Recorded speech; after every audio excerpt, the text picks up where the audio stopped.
दरअसल चिंगी चरला का है। मैं काफ़ी दिन से जो है इंतज़ार कर रहा था, मैं समझ रहा था।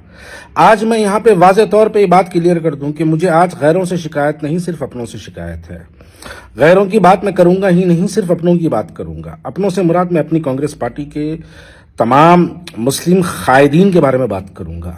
चिंगी चरला में 15 बच्चों को केसेस में बुक किया गया। बच्चों को रमजान की हालत में, रोजे की हालत में बच्चों को 15 बच्चों को ऐसे ऐसे मुकदमात के जरिए, देखिए मुकदमात की अगर बात करेंगे 307 यानी 307 डाला गया, SC/ST एक्ट डाला गया, प्रोवोकेटिव स्लोगन्स का एक्ट डाला गया। बहरहाल तमाम मुकदमात डाल के वो बच्चों को जो है 15 बच्चों की जो है गिरफ्तार किया गया। उसमें से 3 बच्चे ऐसे हैं जिसका एक का नाम आमिर पठान है, जिसको 8 टाके लगे सर पे, उसको लेके जाके इंजर्ड बच्चे को लेके जाके जेल में डाल दिया गया। और एक सैयद अली बल्कि एक बच्चा है जिसको 4 टाके लगे, उसको लेके जाके जेल में डाल दिया गया। और एक असलम पठान बल्कि एक बच्चा है, उस बच्चे को लेके जाके एक शोल्डर इंजरी असलम पठान को, और उसको 2 टाके लगे हुए हैं, उसको लेके जाके जेल में डाल दिया गया। वहां पर जिस बुनियाद पर फिरकावाराना फसाद हुआ, लाउड स्पीकर मस्जिद के सामने लगाया गया, तो उस पर कोई मुकदमा दर्ज नहीं हुआ, उस पर कोई कार्रवाई नहीं हुई। एक क्लियर, मैं ये बात वाज़े तौर पे कह दूं कि 15 बच्चों के ऊपर, 15 के 15 मुसलमान बच्चे हैं, 15 बच्चों के ऊपर संगीन मुकदमात लगाकर, और जहां मुकदमात की बात है तो ऐसे मुकदमात बच्चों के ऊपर डाला गया। 307 तो खैर मेरे पे नहीं था, लेकिन 2006 में मादाना पेट में एक फिरकावाराना फसादात हुए थे। उस फसादात में 2006 से हम मुकदमा लड़ते हुए 2020 में 2006 से 2020 में 14 साल तक वो मुकदमात को हम लड़ते रहे, और वो मुकदमात की वजह से हमारी राउडी शीट खुल गई। लेकिन अल्लाह का फजल करम रहा, राउडी शीट पे हम स्टे लाए, हर कोई नहीं ला सकता। राउडी शीट के बाद पासपोर्ट हमारा सस्पेंड किया गया। अब ये बच्चों के साथ ये तमाम चीजें होने वाली है। मेरी दिल की तकलीफ इस बात की है कि हमारे वो मुस्लिम लीडर्स कहां पे है। देखिए MIM की बात नहीं करूंगा, MIM उनकी जितनी हैसियत उन्होंने उतना काम करे। उनकी हैसियत एक वकील लगाने की थी, वो वकील लगाए, छोटी हैसियत छोटा काम, बहरहाल जो भी उन्होंने करे। लेकिन इस वक्त क्या हैसियत हमारी क्या है? हमारी हैसियत यह है कि हमारा मुख्यमंत्री है। हमारी हैसियत यह है कि हम जाके रेवंत रेड्डी के घर पर ठहर सकते। मैं वाज़े तौर पे कह दूं, मैं नाम लेना भी मुनासिब समझता हूं। उस्मान मोहम्मद खान, मुझे आपसे उम्मीद थी। राशिद खान, मुझे आपसे उम्मीद थी। मैं वो तमाम लोगों को जो वीडियोस बना के जो बयानात देते थे KCR के दौर में, भाई आप लोग कहां पे है आज? 15 बच्चों की जिंदगी खराब हो गई। हम जाके चीफ मिनिस्टर से, एक मुस्लिम डेलीगेशन, मैं दूसरों की बात नहीं करूंगा, ये एडवाइजर मुशीर वगैरह की मैं बात नहीं करूंगा, क्योंकि उनको छोड़ दो। वो लोग कभी जो है हम मुसलमानों के लिए वीडियोस बनाए नहीं, कभी उन्होंने बोले नहीं। नौ मुंतखबा चेयरमैन की भी बात मैं नहीं करूंगा।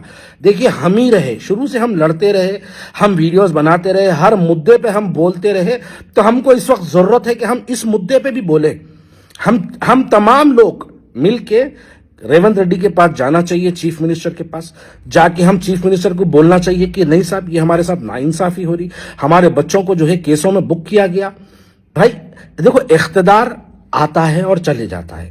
इख्तिदार तो कुली कुतुब शाह के पास भी था, इख्तिदार तो आसिफ जाही के पास भी था, कुतुब शाहियों का ने भी इख्तिदार था, आसिफ जाहियों का ने भी इख्तिदार था। कल इससे पहले भी कांग्रेस थी, फिर KCR भी था, वो भी चले गया, कांग्रेस भी चले गई, रेवंत रेड्डी भी जाएंगे। ये इख्तिदार किसी का दायमी नहीं होता, इख्तिदार यकीनन जाने वाला है। लेकिन हमको अपनी कौम मिल्लत की आवाज, ये 15 बच्चों की जिंदगियां तबाह हो जाएंगे। ये 15 बच्चों के मुकदमात में से बाहर आने के लिए 15-20 साल लगेंगे। ये बच्चों के राउडी शीट खोले जाएंगे, ये बच्चों के ऊपर पुलिस का जुल्म किया जाएगा। जब वो हल्के के अतराफ में कभी फिरकावाराना फसादात होंगे, ये बच्चों को गिरफ्तारी करनी पड़ेगी, पुलिस वाले इनको गिरफ्तार करेंगे। अगर हम इसके ऊपर आवाज नहीं उठाएंगे तो कौन आवाज उठाएगा? बताइए, ये बच्चों का क्या होगा? ये बच्चों का क्या होगा? ये बच्चे बहुत मासूम बच्चे हैं, 15 साल, 20 साल, 25 साल, माफी चाहता हूं, 20 साल, 18 साल, 19 साल, 21 साल, 22 साल के 15 बच्चे हैं मेरे भाई। ये 15 बच्चों के लिए हम अगर आवाज नहीं उठाएंगे तो कौन आवाज उठाएंगे? हमको इस वक्त मुस्लिम डेलीगेशन, चलो हमारा अगर कोई साथ नहीं देता, नो प्रॉब्लम, मुस्लिम डेलीगेशन बनाएंगे, जाएंगे, हम अपनी हुकूमत के खिलाफ वहां पर गिरफ्तारी देख के आएंगे। चलिए मेरे साथ, मैं भी तैयार हूं, बनाइए। मैं शब्बीर अली साहब, آپ سے بھی میں ادباً گزارش کرتا ہوں، جس وقت بچوں کے اوپر ظلم و ستم کیا جا رہا تھا، دانم ناگندر کی افطار کی دعوت میں نئی شیروانی نئی صدری پہن کے پہنچنا ہو سکتا، لیکن آپ کو چنگی چرلا پہنچنا نہیں ہو سکتا۔ چنگی چلا کے لیے آپ ڈی جی پی کے لیے بات نہیں کر سکتے، آپ چنگی چلا کے بچوں کے لیے آپ اپنی آواز نہیں اٹھا سکتے۔ نہ منتخبہ چیئرمینس، میری بات کو یاد رکھیے، جتنے چیئرمینس بنے میں ان کو بول رہا ہوں یہ بات، آپ لوگ کانگریس پارٹی کے اندر اچھا کام کرے بول کے چیئرمین نہیں بنے۔ آپ لوگ اگر چیئرمین بنے ہیں تو آپ لوگوں کو مسلمان ہے بول کے مسلم پوسٹ پہ بٹھانا تھا، وہاں پر ملے۔ یہی قوم کے بچے آج 15 بچے پریشان ہیں، اس کے لیے آواز اٹھانا کس کی ذمہ داری ہے؟ ارے چلیے آپ تمام چیئرمین جا کے چیف منسٹر سے ملاقات کریے، ملاقات کر کے چیف منسٹر کو بولیے کہ صاحب یہ غلط ہو رہا، یہ بالکل غلط ہو رہا، پولیس سے ایک رپورٹ چارج شیٹ فائل کروائیے، پولیس سے چارج شیٹ فائل کرا کے بچوں کو بری کروائیے امیڈیٹلی۔ یہ کروا سکتے ہیں ہم لوگ، یہ ہمارے بس میں ہے، ہمارے جتنی حیثیت ہے ہم کر سکتے ہیں، ان کی جتنی حیثیت تھی وہ کام کرے، لیکن ہماری حیثیت اللہ تعالیٰ نے ان سے بڑی رکھی، تو ہم کو تمام کو مل کے چنگی چرلا کے لیے آواز اٹھانی چاہیے، جانا چاہیے، چنگی چرلا پہنچنا چاہیے، یا پھر تمام لوگ مل کے جا کے چیف منسٹر سے ملاقات کرنا چاہیے، ایک مسلم ڈیلیگیشن کانگریس پارٹی کے مائنورٹی لیڈرز کا بنانا چاہیے، تمام مل کے جا کے چنگی چرلا کے مسلمانوں کے لیے جو 15 بچوں پہ ظلم و ستم ہوا ہے اس کے لیے ہم جا کے اپنے چیف منسٹر کو بتانا چاہیے، ہم بولنا چاہیے، تبھی جا کے یہ فرقہ وارانہ جو فسادات ہے، یہ فرقہ وارانہ جو ماحول بنایا گیا ہے، اس کو روکنے کی بھی ذمہ داری جو ہے ہم پہ عائد ہوتی میرے بھائی۔ جب ماضی میں کسی اور کی حکومت تھی تو ہم بڑھ چڑھ کے حصے لے کے حکومت کے خلاف ویڈیوز بناتے تھے، تو آج ہماری حکومت ہے تو ہم خاموشی اختیار کریں گے؟ بالکل نہیں کریں گے۔ ہم اپنی قوم و ملت کے لیے، ہم اپنے نوجوانوں کے لیے، ہمارے قوم کے نوجوان بچوں کے لیے یقیناً ہم کو آواز اٹھانا چاہیے۔ آپ لوگ آواز اٹھائیے، ایک مسلم ڈیلیگیشن بنائیے، چلیے ہم جا کے چیف منسٹر سے ملاقات کر کے چیف منسٹر کو تمام تفصیلات بنائیں گے۔ اگر چیف منسٹر صاحب ٹائم نہیں دیتے تو مسلم ڈیلیگیشن چلیے چنگا چلا، ہم بھی تمام چل کے وہاں پر گرفتاری دیں گے، ہم بھی اپنی گرفتاری دے کے کم سے کم ہم بھی اپنی حیثیت کے مطابق ہم اپنی حکومت کے خلاف میں گرفتاری دے کے ہم کم سے کم اپنے گھر کو واپس دل کی مطمئنی کے لیے، اپنے دل کے سکون کے لیے یہ کام تو ہم کر سکتے ہیں۔